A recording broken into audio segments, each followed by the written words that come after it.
So Canon has officially announced the R5 Mark II and also the Canon R1, the somewhat sort of flagship camera. You feel me?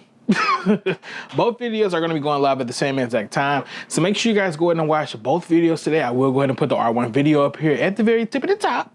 That way you guys can go ahead and check out the specs from this quote-unquote flagship camera, because this video right here is going to be dedicated towards the Canon R5 Mark II because I have the Canon R5. So let's go ahead and get deep into this camera. Let's go ahead and see exactly what we have versus what we were expecting based off rumors. Let's go ahead and get into it, man. What's going on, you guys? It is CJ Brand here, and today we're going to be talking about the Canon R5 Mark II.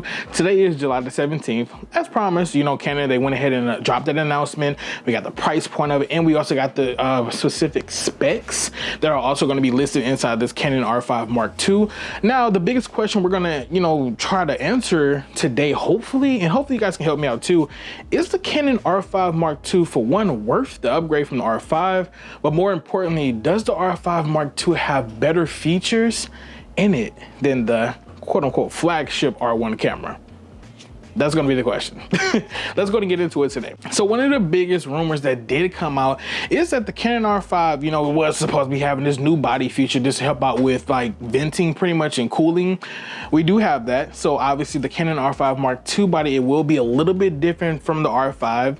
When it comes down to, I'm gonna say, the back end of it. It does have a fan at the bottom of the camera now, so that's gonna be pretty amazing. You know, it's gonna help us out with the overheating issue. Like I said, the R5 had a lot of overheating, but with firmware updates, we were able to, like, you know, limit that.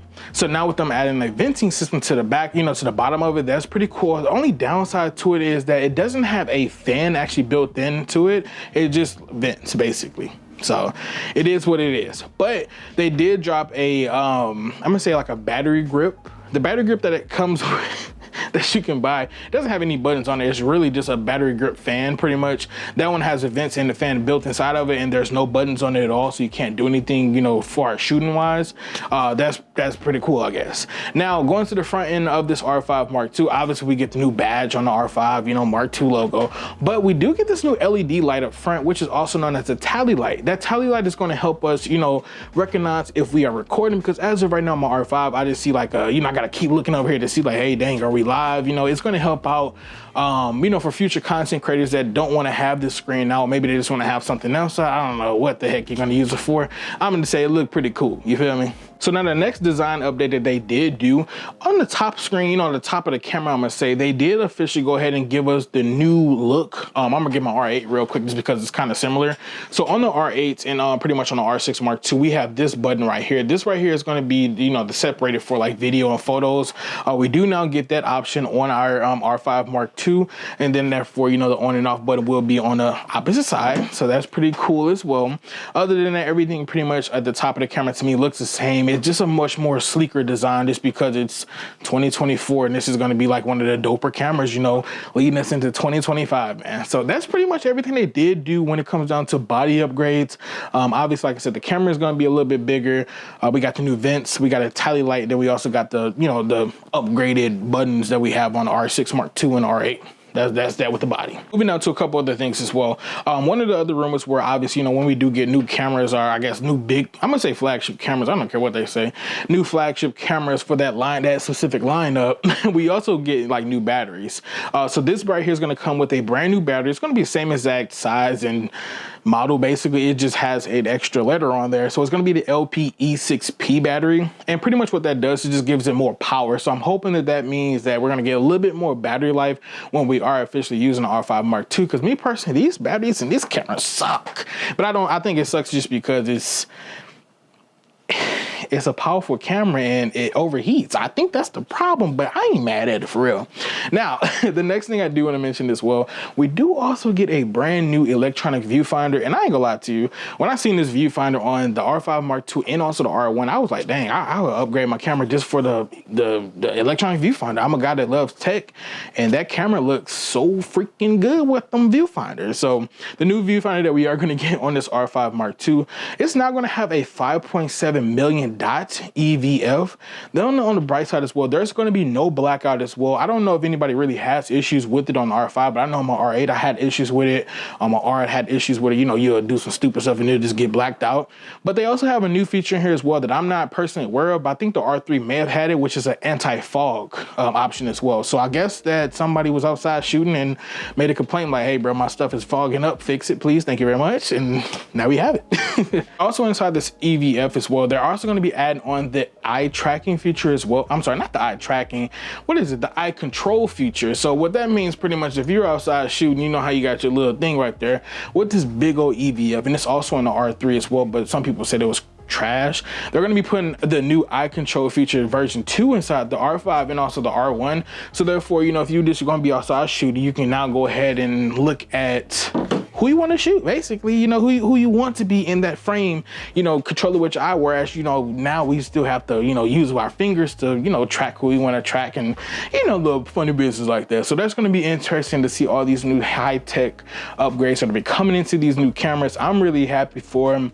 I'm still trying to make that decision, you know, do I upgrade or do I not upgrade? You feel me? It depends. You know, I'm a content creator, so it's like, do I really need that new camera to help me make better videos? I don't know. You feel me? I don't know. Let's go ahead and keep going into it. Now, the next thing here is, well, we did have a rumor that the LCD screen was apparently going to be 2 times the resolution. This is the same exact LCD screen. It's a 2.1 million dot screen, same exact dimension, same exact one pretty much. They do the same thing. They come out, rotate, boom, bing, bing, bing. You feel me? It's nothing new to it that I'm aware of. If it is, my bad, you feel me? Other than that, that's pretty much it with the LCD screen. Now, y'all know I made a big old complaint about Canon giving us these high-priced cameras with these little ports. I can't deal with it no more, you feel me? So guess what? Now in the R5 Mark II, we're now gonna be getting a full HDMI port instead of that micro or mini one. And so I'm happy because mine is still sitting somewhere in this basement now, broken and messed up and hurt and crying because I done messed it up. I probably done stepped on it on accident. I rolled it over with my chair. I don't know what happened to it, but I know I won't have those problems if I go ahead and use the big boy HDMI. Thank you for upgrading us, Canon. It's about dang on time. Now we also are gonna be getting the same exact 45 meg, well, I lied. We do have a 45 megapixel sensor inside of the Canon R5, but in the R5 Mark II, we will get the 45 megapixel sensor. However, this one's going to be a 45 megapixel BSI stacked sensor. So as I was mentioning before, you know, for people that want to shoot low light with these higher resolution cameras, you know, pretty much, look, I'm trying to say what I need to say, but I can't say what I need to say. The stacked sensor is going to help us out when it comes down to low light shooting, just because that sensor is now going to be back illuminated. So our pictures are going to be pretty dope. I've seen a couple test shots from a couple other YouTubers that have been posting already, shooting at ISO ranges of 8,000 and having minimum grain, even 5,000 almost having no grain with the R5 Mark II. So I'm really excited about that as well. The R5 Mark II will have the same, it's going to pretty much be the same exact auto tracking that's going to be found inside of the R1, the flagship camera that Canon has also released or announced today. So it's going to be coming with the dual pixel autofocus version 2, but this one is going to be coming with the digital accelerator. Digic accelerator. And what the digic accelerator is, it's pretty much the same thing with Sony has. You know how they have the AI features in their camera. Canon, they're not going to call it AI, but that's what the accelerator pretty much is. So we still get the same exact Digic X processors that we already have in the R5, and I think the R8, the R8 has it, and some other cameras too have it, but the R5 Mark II will come with an accelerator to help it, you know, track smarter, basically.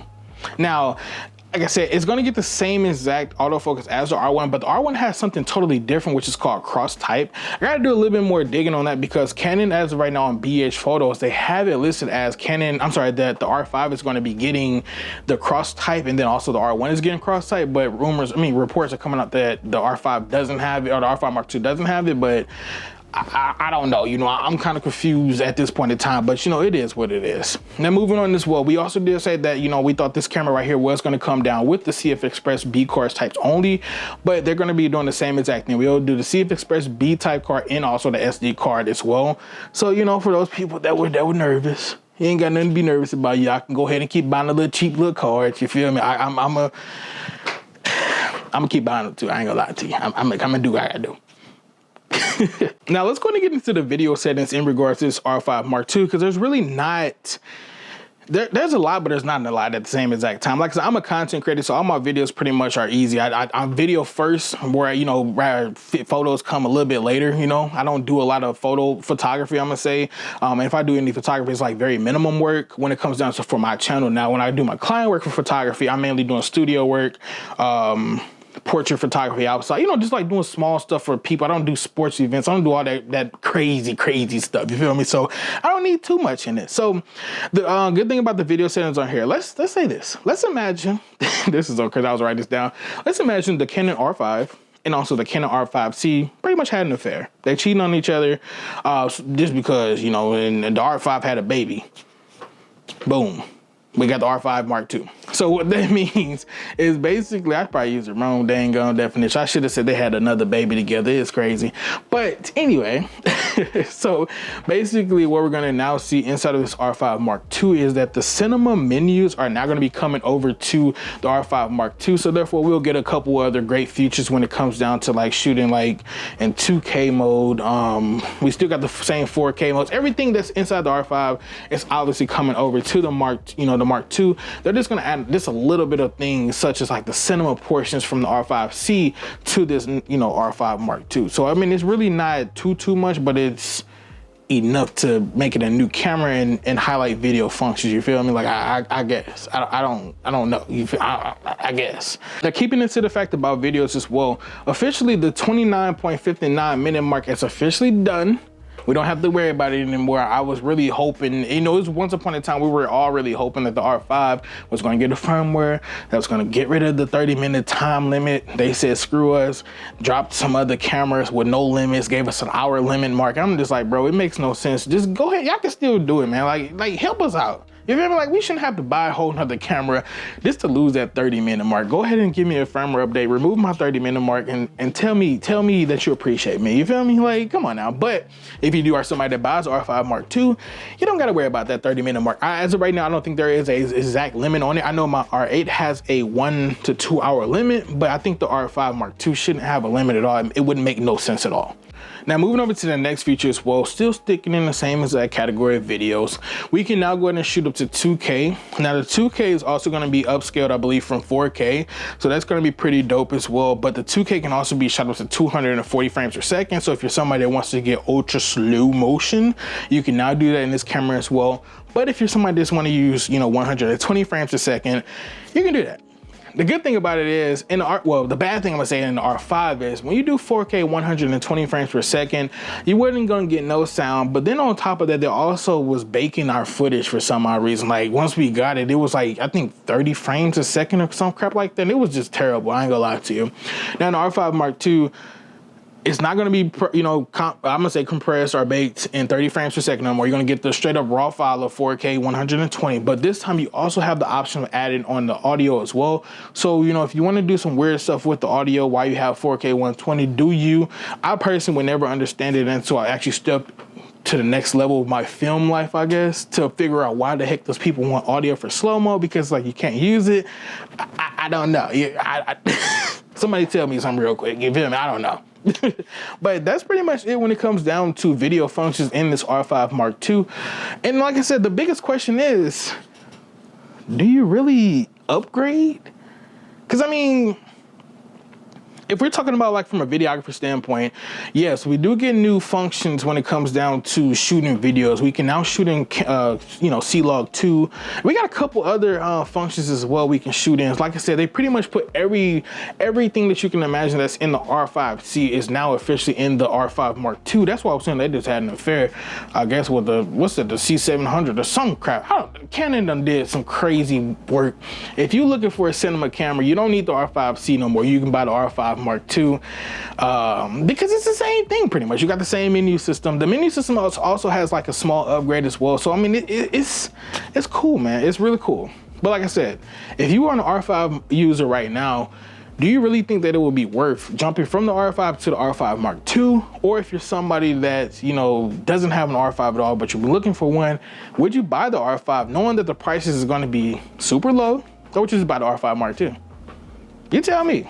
Like, you tell me, bro. Let me know. Because me personally, in my personal opinion, looking at the specs from the R1 to the R5 Mark II. I personally would say the R5 is the flagship camera, and then the R5 has always been a flagship camera in my personal opinion, even when the R3 was being announced. And the only reason why is because the specs that we have in this camera they're just high. They're higher than what the R3 offered. Even the R1 specs in that camera is pretty much like a Canon R3 Mark II, in my personal opinion. I mean, I heard Jared Poling, he said the same exact thing, and I mean, I 100% agree with him. I ain't gonna lie to him. When he said that, I was just like, yeah, my thoughts came true. Same exact stuff in that 24 megapixels over here, bro. What's the point? What is really the point? I don't know, man. You tell me. But anyway, you guys, that's going to wrap up today's video in regards to the Canon R5 Mark II. Like I said, it was just officially announced today on the 17th of July, 2024. And then they are going to be shipping these cameras out in August. And the camera is going to cost, I thought the camera was just going to be about $3,500. I ain't going to lie to you. This camera is going to be running for $4,299. So you can go and get your pre-orders in today. But until next time, you guys, the brand is out. Peace.